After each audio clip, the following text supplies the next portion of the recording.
Hey everybody, how's it going? Today we're going to take a look at the 20th floor of the Kinki no Goku, and of course, as you should be aware of, on the 20th floor you do have a chance to hit Setsuna as a possible rare invade.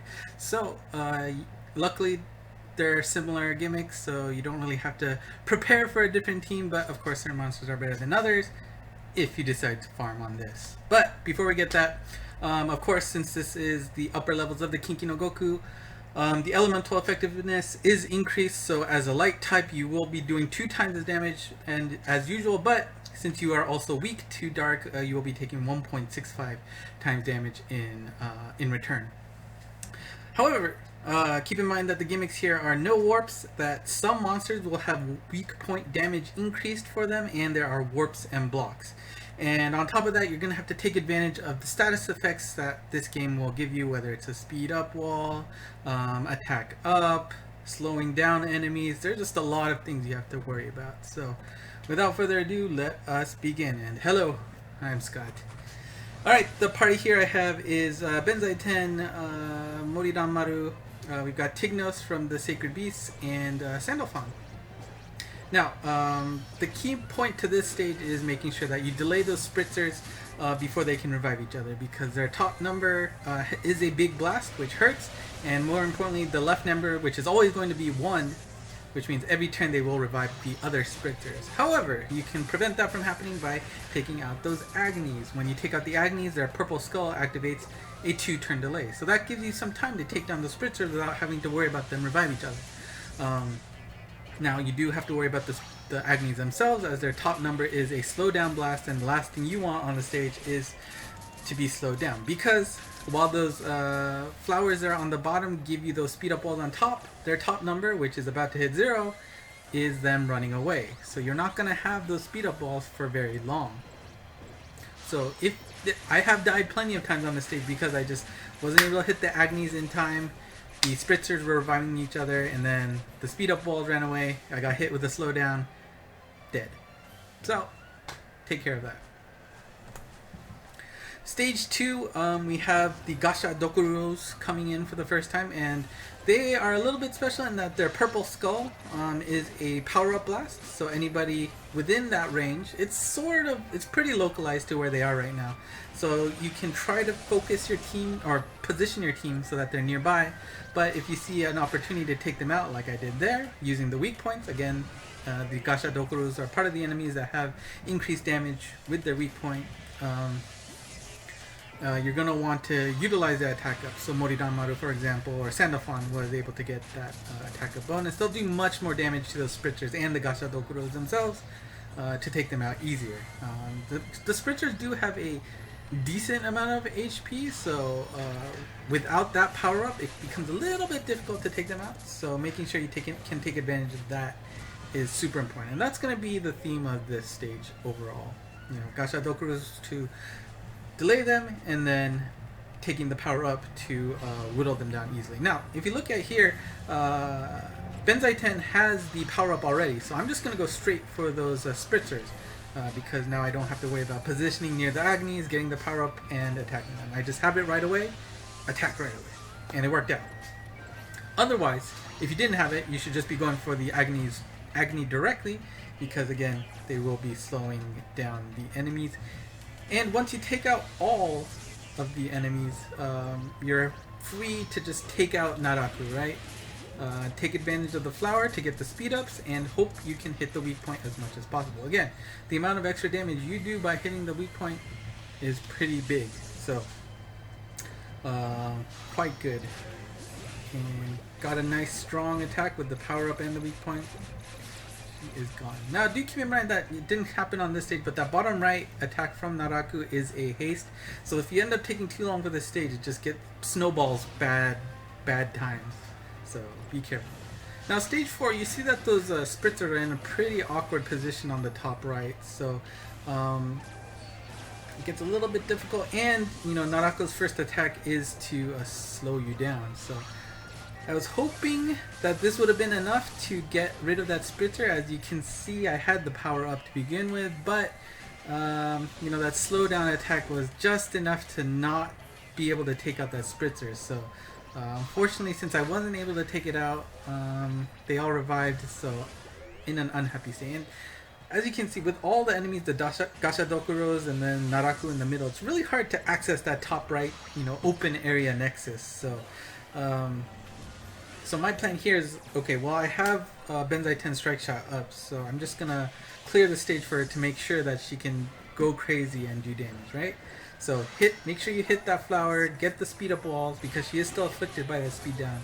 And making sure that she can move around, right? She gets the speed up and power up as part of her strike shot, which is, enough to account for the fact that she doesn't have null warp in her normal state. So luckily I was able to utilize that strike shot, clear everything out, and just get a clear path to Naraku again.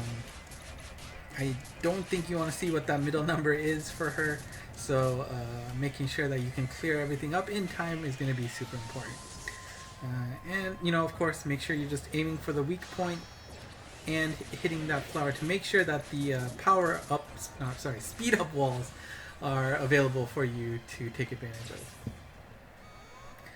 Alright, so we're about to hit the boss. So here's the attacks.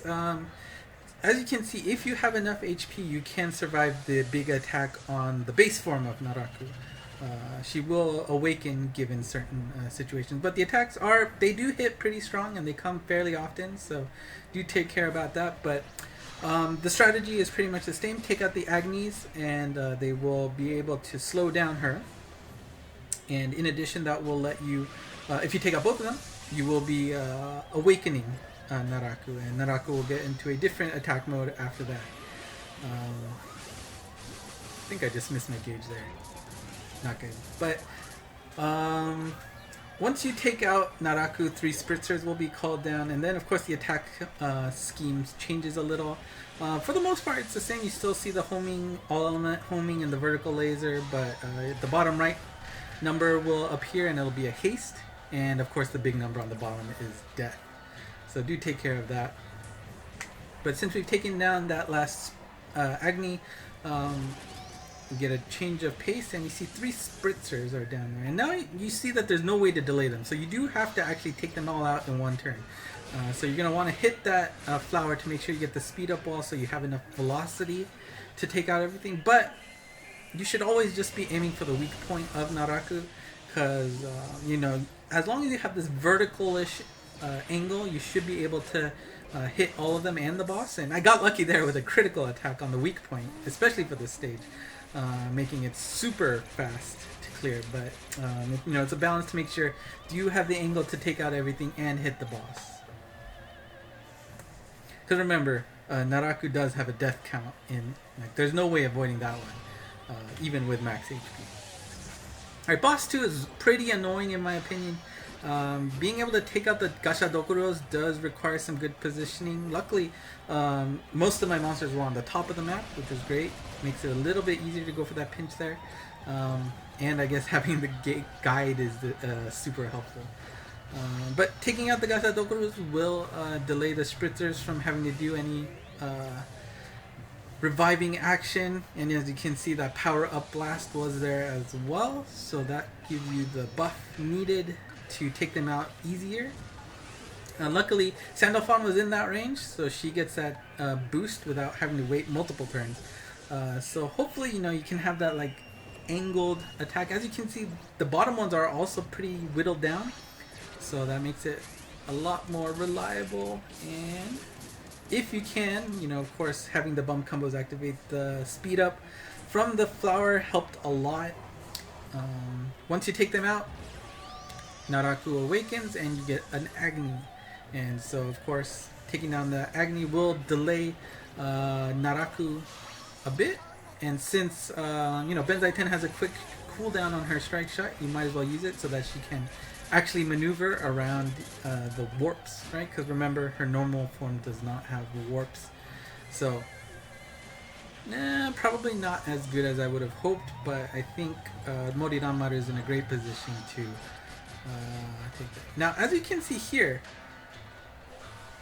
I don't know if you're able to notice, but if you're able to hit the top part of Agni, you can actually go horizontally and actually do weak point damage to it. So, And of course it helped that he had the power up boost, but that is going to come in handy very much in the last stage, which you'll see soon. But once you take out everything, it gives you again that wide open range to just take out Naraku. Again, just focus on the weak point and you should be good.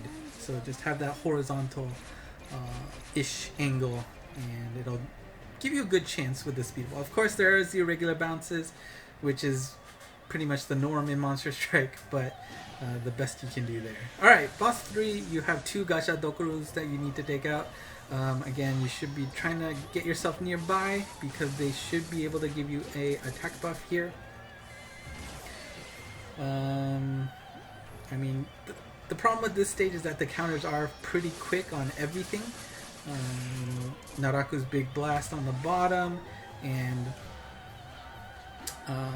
eventually some spritzers will show up once you take out both of these Gashadokuros. And of course, there's no speed up flower here, so you are going to be slightly handicapped as this floor starts. But once you do get rid of the Gashadokuros, then there's the flowers along with 3 spritzers. You do have 1 turn of reprieve to begin with to try and take them out ASAP.